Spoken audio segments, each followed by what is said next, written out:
Namo Myoho Renge Kyo, Namo Myoho Renge Kyo, Namo Myoho Renge Kyo. Hi everyone, how are you this morning? Or whatever time you're watching this. Chapter 2, Threefold Lotus Dharma Sutra, Innumerable Meanings. Chapter 2 is called Teaching. At that time, Bodhisattva Mahasattva Great Adornment, with the 80,000 Bodhisattva Mahasattvas, finished praising the Buddha with this verse and said to the Buddha in union, World-honored one, we, the assemblage of the 80,000 Bodhisattva Mahasattvas, want to ask you about the Tathagata's law. The Tathagata being distinct from the world-honored one as the universal Buddha. Yes? Not really understood yet at this point. We are anxious that the world-honored one should hear us with sympathy, addressing Shakyamuni, yeah? Then Shakyamuni Buddha addressed the Bodhisattva Great Adornment and the 80,000 Bodhisattvas. Excellent, excellent, good sons and daughters. You have well known that this is the time. Ask me what you like. Before long, the Tathagata will enter parinirvana. After parinirvana, there shall not be a doubt left to anybody. I will answer any question you wish to ask. Thereupon, the Bodhisattva Great Adornment, with the 80,000 Bodhisattvas, said to the Buddha in unison with one voice, no small feat, World-honored one, if the Bodhisattva Mahasattvas want to accomplish perfect enlightenment quickly, in other words, in this life, yes, what doctrine should they practice? Remember, this is very revolutionary. We're not in the Lotus Sutra proper. We're in the prologue, right? Like the trailer for a movie. This is the meaty point of the Lotus Sutra. What doctrine makes Bodhisattva Mahasattvas accomplish perfect enlightenment quickly, immediately? How do we do that? Which was the essential point from the very get-go, wasn't it? But at any rate, that's where we are here. Then the Buddha addressed the Bodhisattva Great Adornment and the 80,000 Bodhisattvas. Good sons and daughters, there is one doctrine which makes Bodhisattvas accomplish perfect enlightenment quickly. If a Bodhisattva learns this doctrine, then he will accomplish perfect enlightenment. This is in the prologue. We haven't even discussed expedient means yet, right? Not really. World-honored one, what is this doctrine called? What is its meaning? How does a bodhisattva practice it? And the Buddha said, good sons and daughters, this one doctrine is called the doctrine of innumerable meanings. Really? So I enter a note here. Considered to be the prologue to the Lotus Sutra proper, in fact, Shakyamuni of the Lotus refers to this sutra in the introduction chapter of the Lotus Sutra. It is, for me, as I read on, that this prologue is named provisionally for the Lotus Sutra itself. In other words, it seems to me that this Innumerable Meanings title is an apt title for the Lotus Sutra, at least for its breadth of instruction.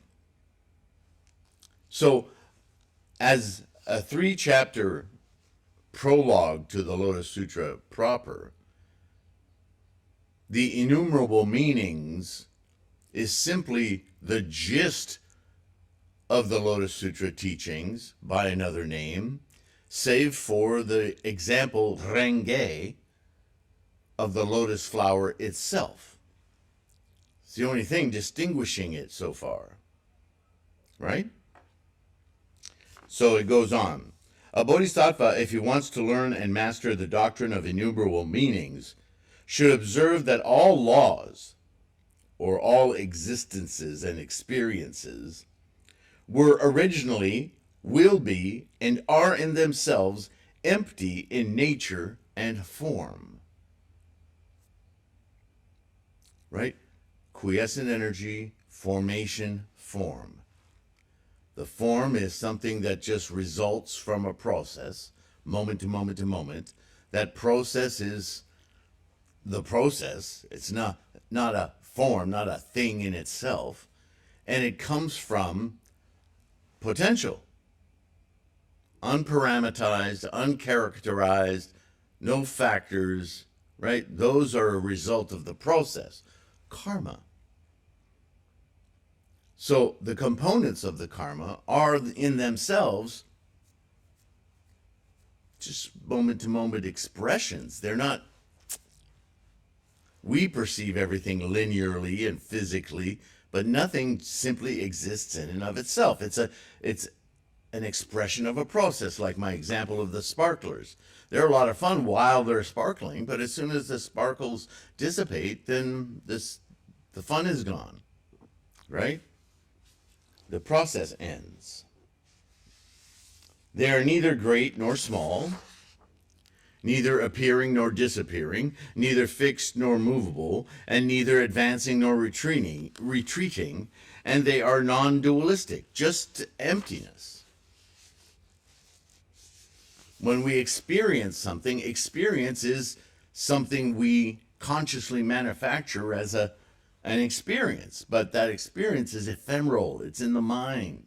It's not, right? You can't hold a bucket of experience, right? And another annotation here. All dharmas are empty or moment-to-moment instantiations of potential as perceived in the ninth consciousness, rather than the lower consciousnesses that desperately cling to persistence of phenomena by the samsaric mind. The sutra continues. All living beings, however, discriminate falsely. This is the samsaric mind.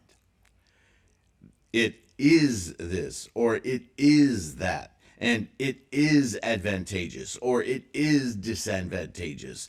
They entertain deluded and malicious thoughts, make various deluded and malicious karmas, and thus transmigrate within the 6 lower realms of existence. Right? The worlds, the realms, right? Hell, hunger, animality, so on. And they suffer all manner of miseries and cannot escape from them during infinite kotis of kalpas. That time thing again. Another annotation. This is only the first or lower 6 realms, as discussed in the 10 worlds or realms of human existence, eventually becoming the 3,000 realms, right, of the Lotus Sutra. This is nothing new to the present modern audience, but it comes with an upcoming twist, as the example discussed in the foreword of the 8 consciousnesses of samsara, right?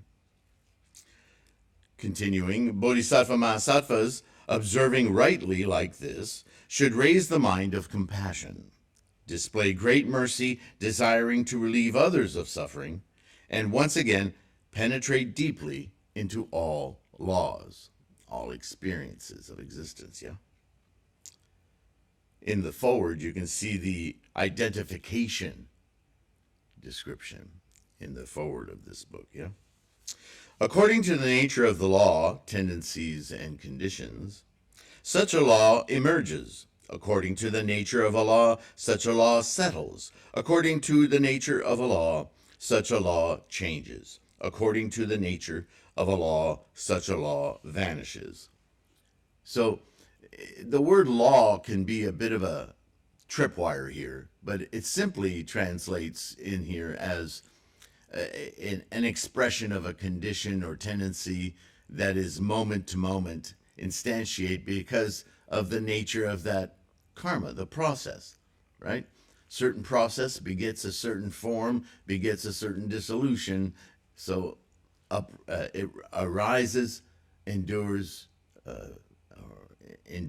becomes equatable or slash, dissipates until vanishing, right? So this little sine wave, if you will, of the process, the engine of life. Frequency.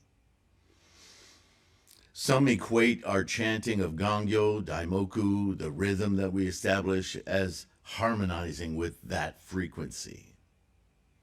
If that's helpful for you, I don't have a problem with the analogy. I just don't get too caught up in these analogies. Again, it's the experience that's important, yeah?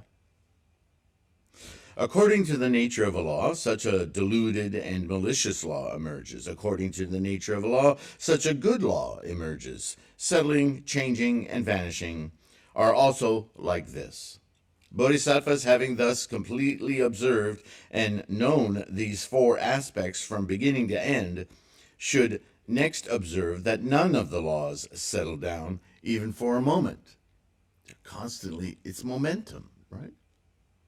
Energy in momentum, inertia. But all emerge and vanish anew with every moment. See that moment-to-moment thing that you've heard me repeat endlessly? It comes from the Lotus Sutra, or Innumerable Meanings. Same thing. I'll read it again. But all emerge and vanish anew every moment. I'm just quoting Shakyamuni. And observe that they emerge, settle, change, and vanish instantly. Because how long is a moment? Look it up in Buddhism reference, right? It's unfathomably short. Tiny, tiny, tiny fraction of a second, which by comparison is immense. An explicit description of the moment-to-moment reality of all phenomena. This is the engine of life, as again described in Buddhism reference. After such observation, we see all manner of natural desires of living beings, samsara. As natural desires are innumerable, teaching is immeasurable, and as teaching is immeasurable, meanings are innumerable. The innumerable meanings originate from one law, the engine of life, or as Nichiren would identify, Myoho Renge Kyo.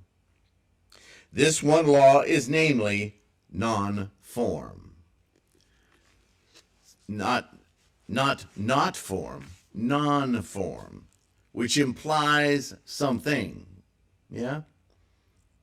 But something as an experience, not as a thing. Again, verb versus noun. These parts of speech must have been more evident in Prakrit and early Sanskrit or Pali languages, whereas in English, difficult to parse out, right? So another annotation from yours truly. It is essential to understand the meaning here of non-form. In the equation of potential plus formations equals form, this non-form is the law of potential acted upon and initiating formation. In other words, action is required. What kind of action? Thought. Thought, word, or deed. Thought, word, or body. Thought. The progenitor of everything, yes? Prior to the actual expression of that formation as form. Without form, there is no expression or life. In this way, this sutra is identifying Buddha as separate witnessing of the process from its inception of potential through formations, while form itself is of samsara. It's defining this division in the mind. There is the process, and there is the attachment to the resulting form, which shouldn't be there. That attachment is the false perception. Follow?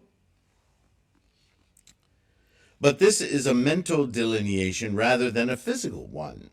Shakyamuni identifies this in the Four Noble Truths as the path to enlightenment when he calls for cessation of the formations. Again, not in the physical sense, but in the mental or grasping sense, craving, clinging. So we continue. Such non-form is formless and not form. Being not form and formless, it is called the real aspect of all phenomena. What we would say is the engine that begets all phenomena. The mercy which Bodhisattva Mahasattvas display after stabilizing themselves in such a real aspect is real or actual and not vain. This isn't to say that you're a superior thinker. It's just seeing the actual truth, yes? They excellently relieve living beings from sufferings. Having given relief from sufferings, they teach the law again and let all living beings obtain pleasure. Good sons and daughters of Bodhisattva, if he practices completely the doctrine of innumerable meanings, like this, will soon accomplish perfect enlightenment without fail. As a prologue, this is me again, to the Lotus Sutra teaching is itself the firm introduction to the skill of skillful means, aka expedient means, by indicating in its title as well as throughout the innumerable perceptions and epistemologies of innumerable sentient minds over time. Good sons and daughters, the Sutra of Innumerable Meanings, such a profound and supreme great vehicle, what is also known as the great vehicle, or the one great vehicle, the Lotus Sutra.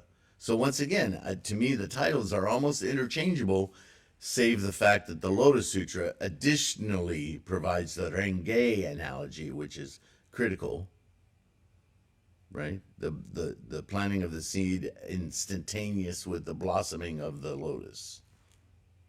It's important to understand that that immediacy, that expedient, is the invocation of perfect enlightenment quickly. Literally.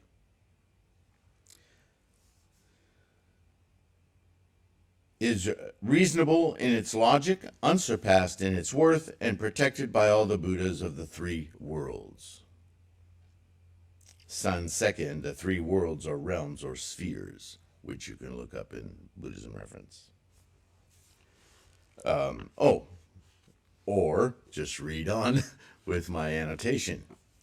The realm of the five components or aggregates, right, the skandhas, the realm of living beings, and the realm of the environment. That's the three worlds or spheres. This concept originally appeared in the treatise on the great perfection of wisdom, and Tendai adopted it as a component of his doctrines of the 3,000 realms in a single thought moment of life. The concept of three realms of existence views life from three different standpoints and explains the existence of individual lives in the real world. The five components, a living being as their temporary combination, and that being's environment all manifest the same influence of the 10 worlds at any given point in time. Moment to moment. In addition, the three realms themselves are not to be viewed separately, but as aspects of an integrated whole which simultaneously manifests any of the 10 worlds, taken again as an integral factor of the influences affecting the single moment of momentum that expresses in each successive moment of the engine of life, comprising 3,000 realms of potential instantiation, or influence on potential of instantiations, yeah? Where are we time-wise? Oh, we're doing just great. No kind of demon or heretic can break into it, nor can any wrong view or life and death destroy it. Therefore, good sons and daughters, Bodhisattva Mahasattvas, if you want to accomplish supreme Buddhahood quickly, you should learn and master the Sutra of Innumerable Meanings, such a profound and supreme great vehicle. Does that mean that Innumerable Meanings is the only sutra you need learn? No, because Innumerable Meanings is the prologue to the Lotus Sutra. The two are the same except for their stated purpose. The prologue as prologue and the Lotus Sutra as the complete methodology.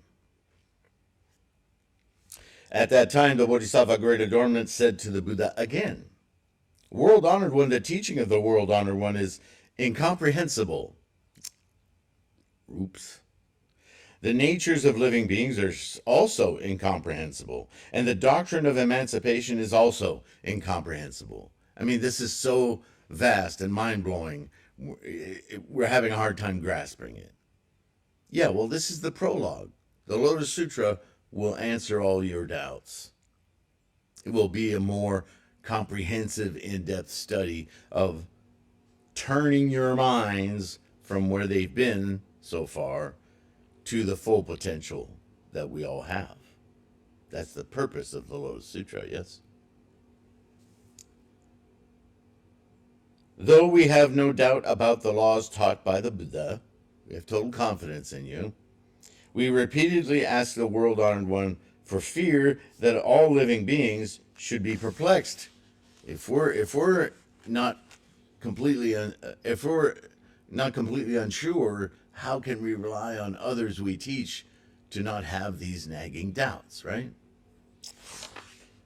For more than 40 years since the Tathagata attained enlightenment, you have continuously taught all the laws to living beings, the four aspects: suffering, emptiness, transience, selfishness, non-large, non-small, non-birth, non-death, one aspect, non-aspect, the nature of the law, the form of the law, emptiness from the beginning, non-coming, non-going, non-appearance, and non-disappearance. Those who have heard it have obtained the law of warming, the law of the highest, the law of the best in the world, the merit of Srota-apana, the merit of Sagrita-gaman, the merit of Anagaman, the merit of Arhat, and the way of Pratyeka Buddha, have aspired to enlightenment and ascended the first stage, the second stage, and the third stage, have attained the 10th stage. Because of what difference between your past and present teaching on the laws do you say that if a bodhisattva practices only the Sutra of Immeasurable Meanings, a profound and supreme great vehicle, he will soon accomplish supreme Buddhahood without fail?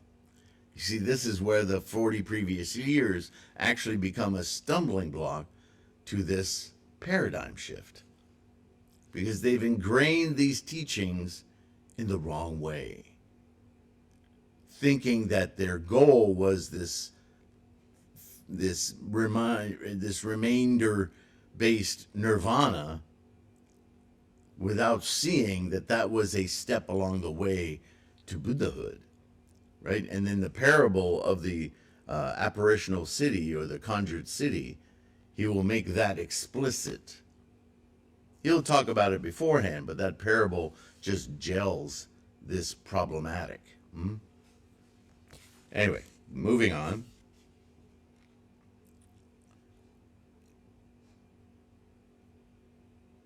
World Honored One, be pleased to discriminate the law widely for living beings out of compassion for all, and to leave no doubt to all the law hearers, the Shravakas, in the present and future.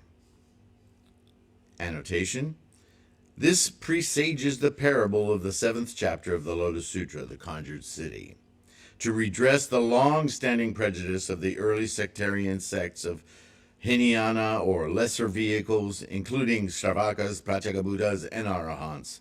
It becomes apparent that the Bodhisattvas of the Lotus Sutra is beyond the early teachings of Bodhisattva from the lesser vehicles.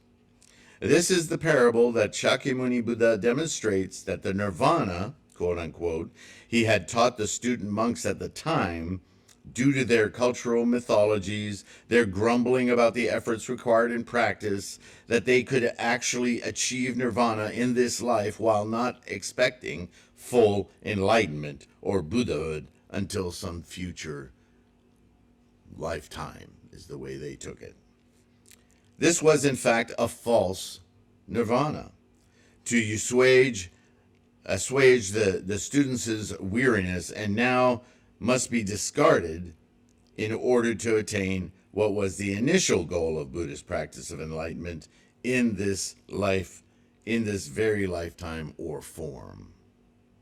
So continuing on, hereupon the Buddha said to Bodhisattva Great Adornment, "Excellent, excellent, great sons and daughters, you have well questioned the Tathagata about such a wonderful meaning of the profound and supreme great vehicle. Do you know that you will bring many benefits, please men in universal realms of influence, and relieve living beings of sufferings? It is truly the great benevolence and the truth without falsehood. For this reason, you will surely and quickly accomplish supreme Buddhahood in this lifetime. You will also make all living beings in the present and future accomplish supreme Buddhahood. Good sons and daughters, after 6 years right sitting under the Bodhi tree of the wisdom throne, I could accomplish perfect enlightenment, Anuttara Samyak Sambodhi. With the Buddha's eye, I saw all the laws and understood that they were inexpressible." A note, Gohonzon mind paradigm shift or transmigrated from 8 consciousnesses, samsara, to the 9th and ultimate consciousness, right? For what reason? I knew that the natures and desires of all living beings were not equal, as their natures and desires were not equal. I taught the law variously, expedient means. It was with tactful power, penetrations or understandings, that I taught the law variously. In 40 years and more, the truth has not been revealed yet. Be prepared. What you've learned and studied for so long, you haven't gotten there yet. This teaching is going to upend that. Not because it was wrong, not because it was inadequate, but it's because of your understanding that was inadequate. I'm now going to ensure that that no longer continues. We're going to change your mind here.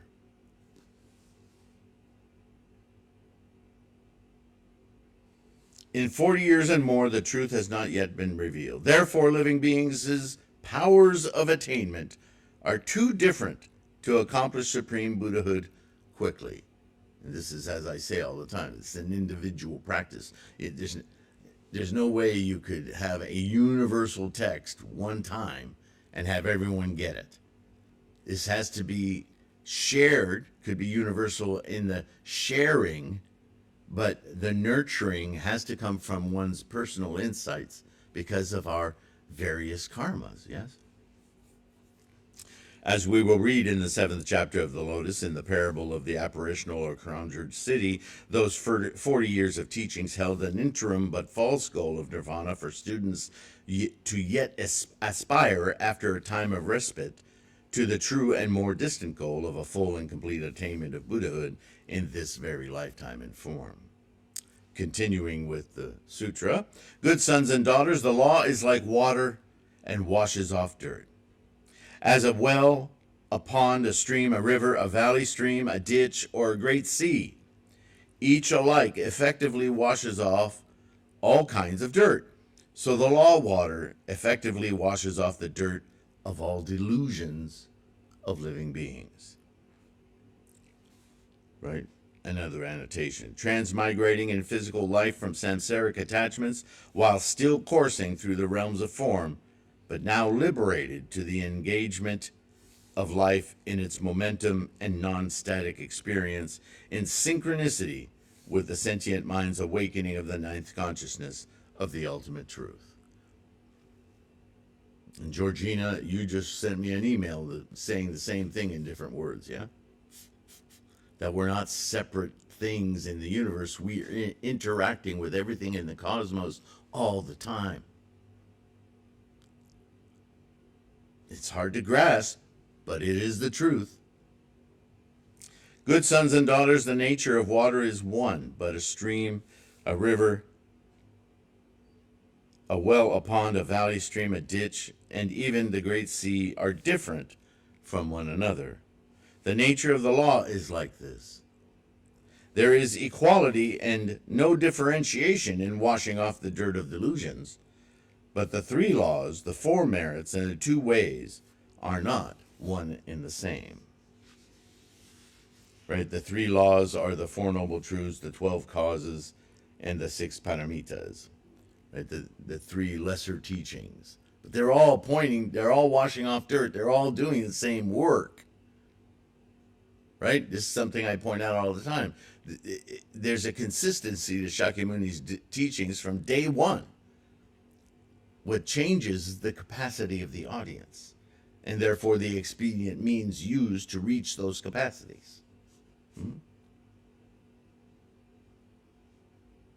All right.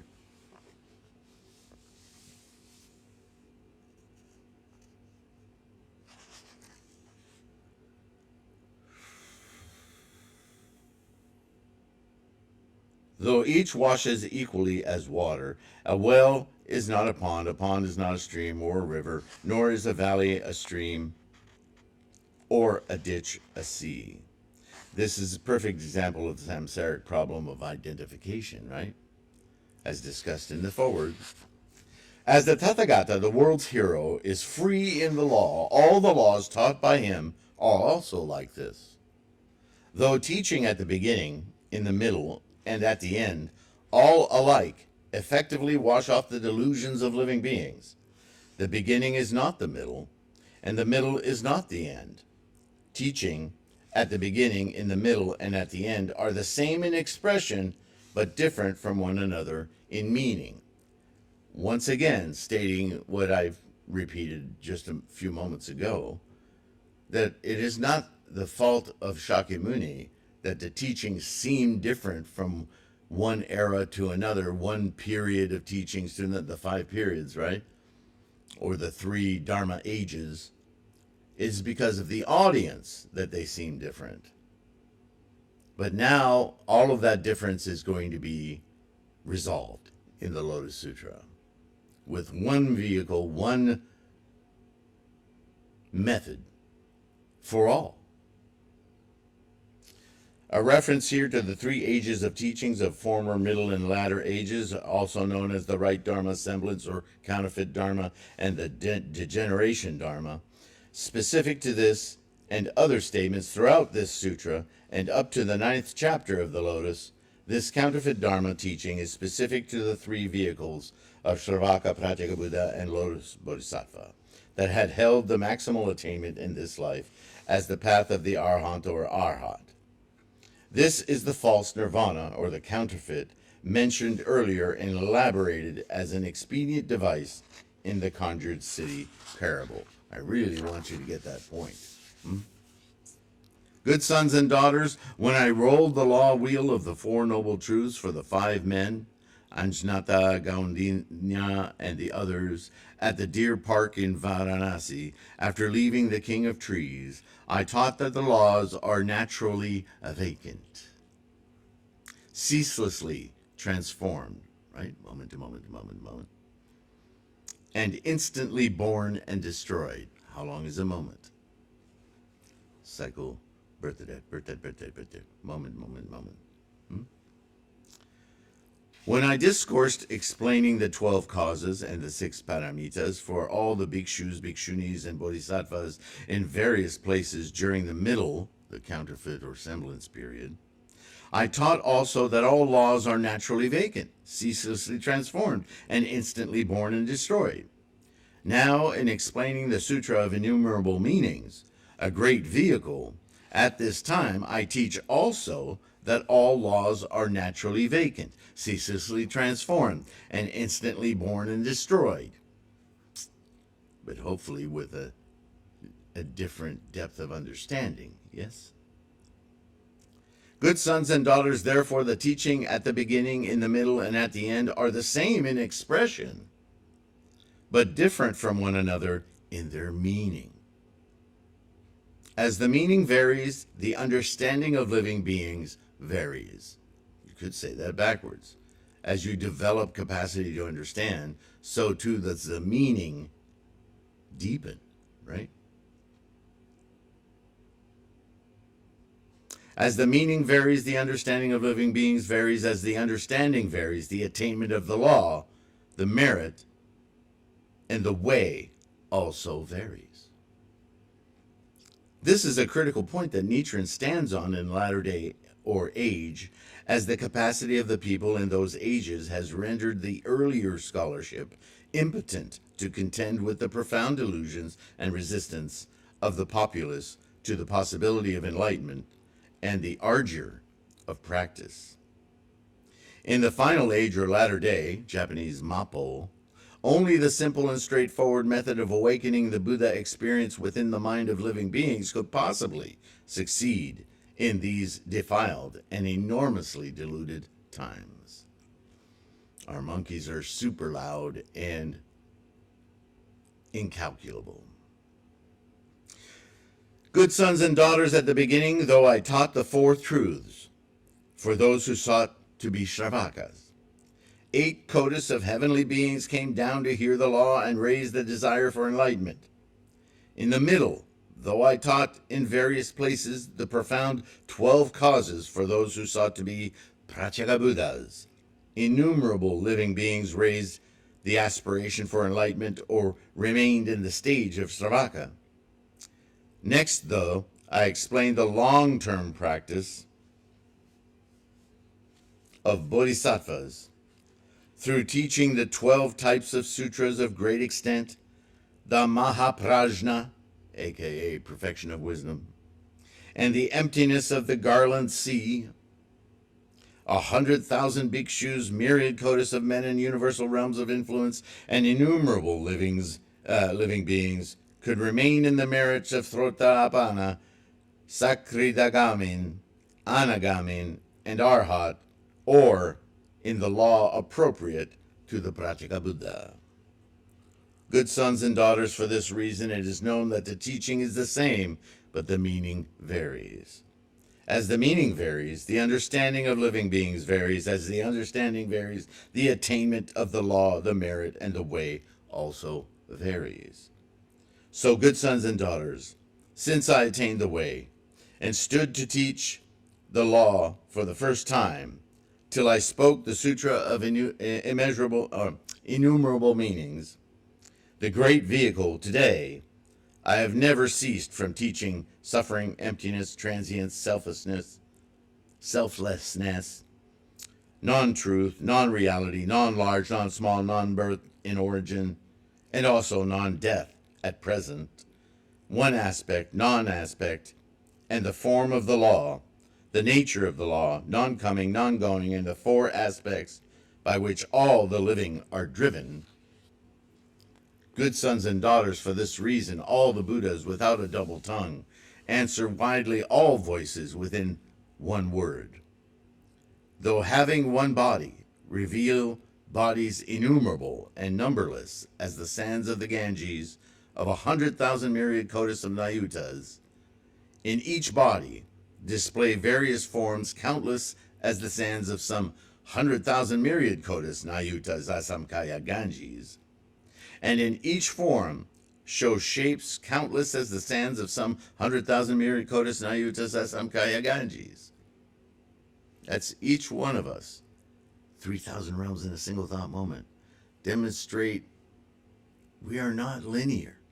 We are constantly being influenced by ourselves, by our environment, by others, and making subtle little movements within our karmic parameter, that huge soup of momentum, instantiating moment to moment, meandering along until we take control and push a certain direction. We're just all over the map all the time, yeah? Good sons and daughters, this is namely the incomprehensible and profound world of Buddhas. Men of the 2 vehicles cannot comprehend it, and even bodhisattvas of the 10 stages cannot attain it. Only a Buddha together with a Buddha, can fathom it well.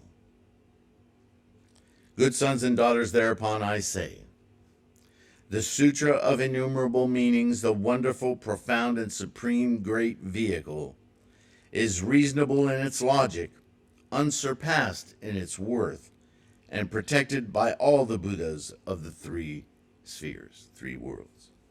No kind of demon or heretic can break into it, nor can any wrong view or life and death destroy it. Bodhisattva Mahasattvas, if you want to accomplish supreme Buddhahood quickly, you should learn and master the Sutra of Innumerable Meanings. Such a profound and supreme great vehicle. Now you can see, just by the construct of this sentence, whether it was intentional in the translation or not, you can read into it that the Sutra of Innumerable Meanings is this sutra which is to follow, the lotus.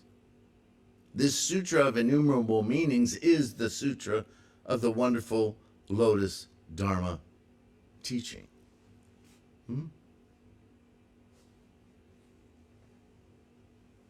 After the Buddha had finished explaining this, the 3,000 great thousandfold world was shaken in 6 ways. Various kinds of celestial flowers such as Utpala, Padma, Kumuda, and Pundarika, the lotus, rained down naturally from the sky, and innumerable kinds of celestial perfumes, robes, garlands, and treasures of priceless value also rained and came rolling down from the sky, and they were offered to the Buddha, all the bodhisattvas and shravakas, and the great assembly. There must have been, in other words, a collective moment of, I think I'm getting this. I think this is profoundly changing my practice, yes?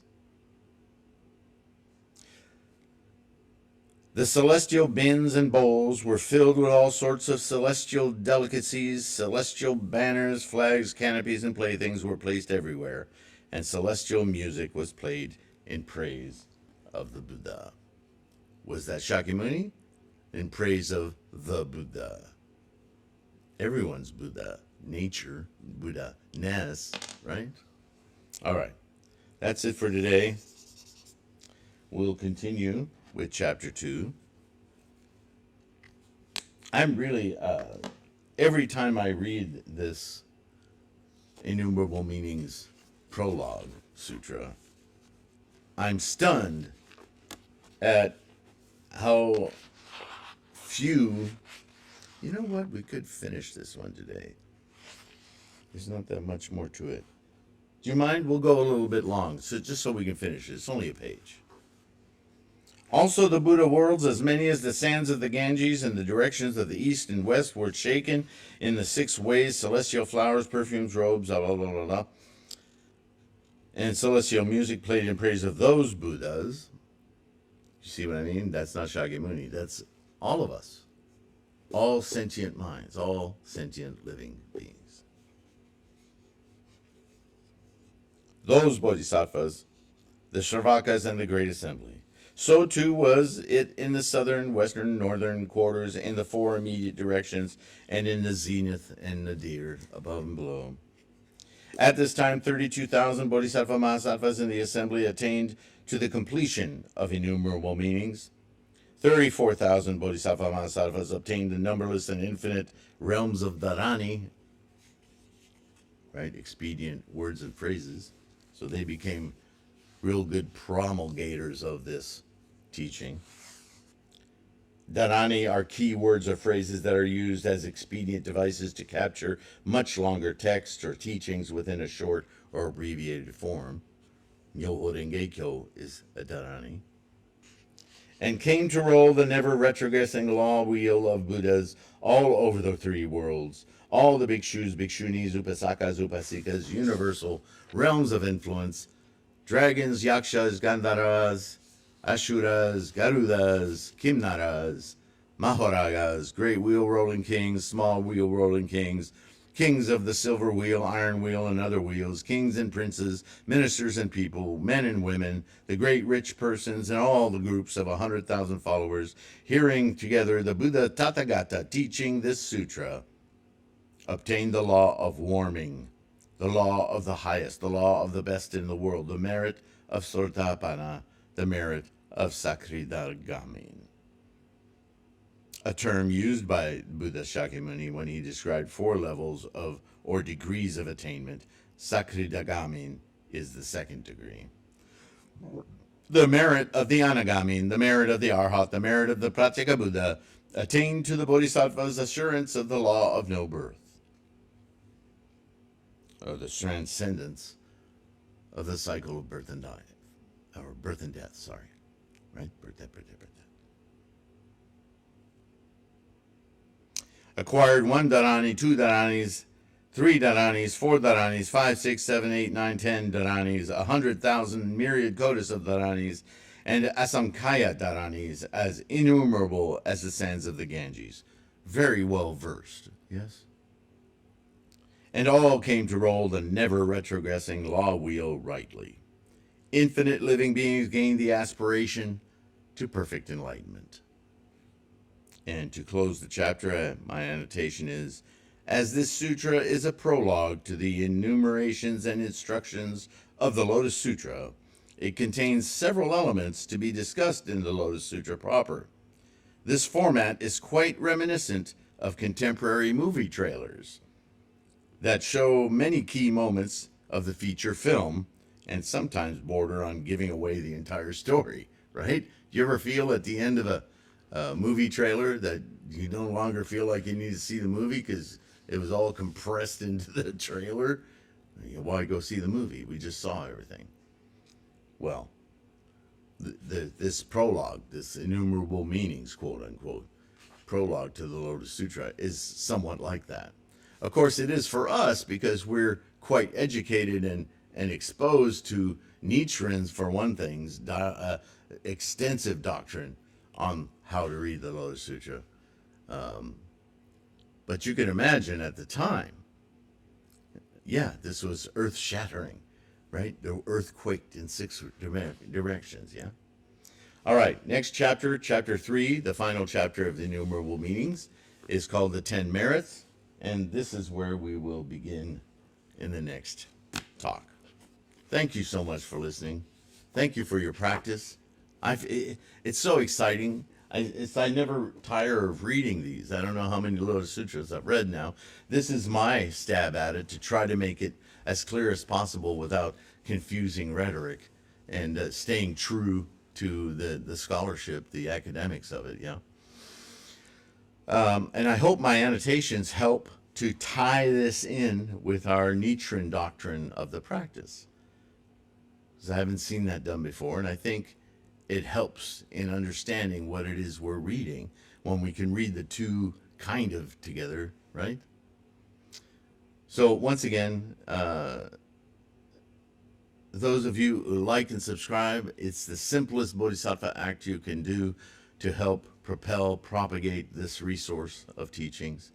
Those of you who buy ebooks, print books, mandalas, you help fund paying for these internet connections and the various things that I need to keep things running here to make this resource alive and constantly growing. Patrons, you do the amazing work of supporting us, paying the bills and making these videos possible, and making it possible for the podcast to be free, these videos to be free, right? And all of the various information that you can print out on threefoldlotus.com, all free. Everything here is about solidifying your practice, increasing your confidence, so that you know with no doubt, Namo Myoho Renge Kyo, you are opening your Buddha eye. Take care of your health, and I'll see you in the next one, all right? Bye for now.